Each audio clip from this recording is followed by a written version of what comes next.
Are you familiar with OP art? Maybe you have never heard this thing, but you probably have seen something like this. Or this. And this kind of art utilizing optical illusion is called optical art, or in short, OP art. The 1960s were a time when OP art is popular in our world, and it overlaps with the golden age of jazz, where modal jazz, hard bop were king, free jazz and jazz fusion are just on the horizon. So I start thinking, is there an album cover design that uses the optical art style? I'm Jojo, designer and audiophile. Welcome back to my channel, and Tumi's here as well. Today, we have this album, It's Time, by Jackie Mclean. The original release of this album was in 1964. The copy I have here is the Tone Poet series reissued by BlueNote Records in 2020. The Tone Poet series are BlueNote's highest quality reissue of classic albums. The vinyl is mastered directly from the master tapes and pressed onto 180-gram vinyl. I already have 3 different albums from this series, and the quality of them is noticeably better than other new albums you see on the market. One cool detail is the Tone Poet series packaging sleeve. After the tear open sleeve, it became the protective sleeve for the album. So you don't have to buy separate outer sleeves. Good thinking. So before we jump into the design, let me just quickly show you around on this pressing. First, we have the protective sleeve, and on top we have the Tone Poet stickers.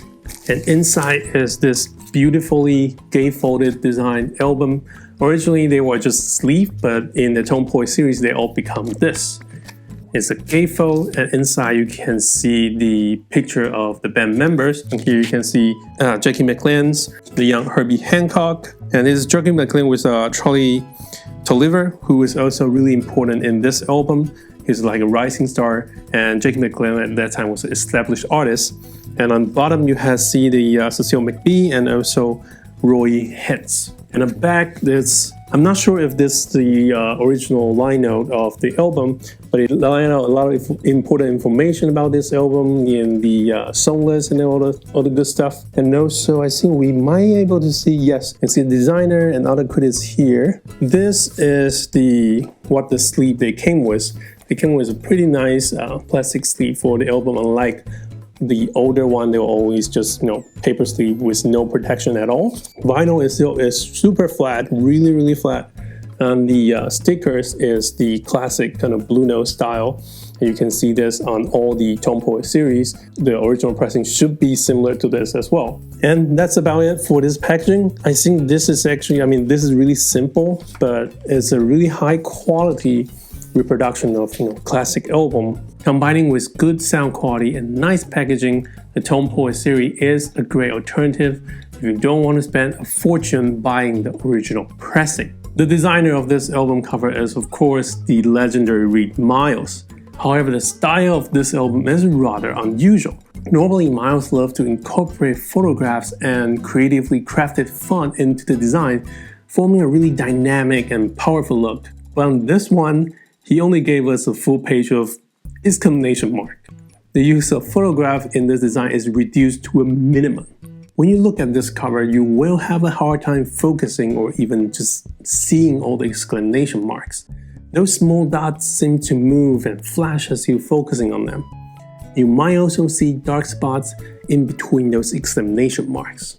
The movements created by the optical illusion give us a sense of rhythm, a sense of beats, hinting the energetic music recorded in this album. When this album happened, it was at the middle of the career of Jackie Mclean.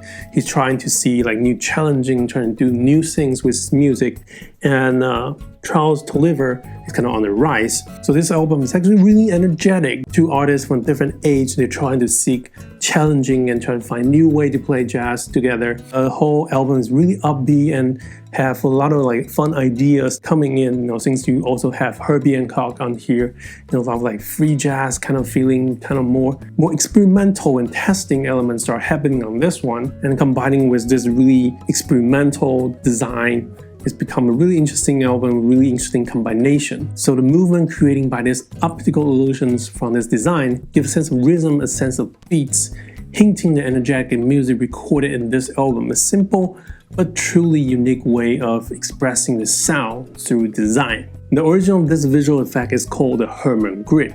It's not exactly the same thing, but it comes like this. So when a series of black blocks are arranged into a grid, the viewer will have a sense that the crossing line outside of the focus seems to start having dark spots. But when the viewer is shifting the focus, the dots are gone. Optical illusions like this are the foundation of OP art. Artists extend the visual trick similar to the Herman grid to create art, with the use of high contrast graphic, geometric shapes, and colors to create works that give viewers impression of movements, hidden image, flashing and vibrating patterns, or of swelling or warping. Although the illusional effect of this album cover isn't as strong as the artwork by OP art artists or vision scientists, we already see how adventurous Reed Miles is as a designer. He breaks free from the conventional way of using type. Instead of merely using type and font to just showing information, he treats them as visual elements to create dynamic design. In this case, by using the optical illusion, Miles created an experience or interaction between the viewer and the album, making the cover beyond being a static image. At that time, like most of the design and packaging will just be a sleeve. What you have is just a canvas, just an image. And what he did is really went ahead of his time. Like he tried to play with font, play with image, play how to crop the photograph and how to use font as graphic elements, and which really define what jazz album design is, or what album design is in a way. That created an interesting role for artist and designer after him. 40 years later, Swiss graphic designer Nicholas Traxler designed a more extreme example of using optical illusion to interpret jazz. Traxler designed the poster for the jazz festival in Warsaw with the extreme version of Herman grid, which is called the scintillating grid. Scintillating grid. God, which is called the scintillating grid. This design strengthens the movement of those vanishing dots, resulting in an even faster moving, flashing visual effect for the viewer.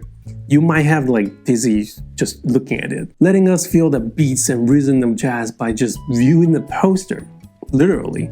So, what do you think of this album design? Are there more examples of using vision illusion in album cover design? Let me know your thoughts in the comment. If you like the show, please like and subscribe to the channel. It helps us greatly. And we will see you next time. Peace. You. Tree. There's a tree. Yeah. Ooh. That's the only way to wake him up when recording the video. So, bye.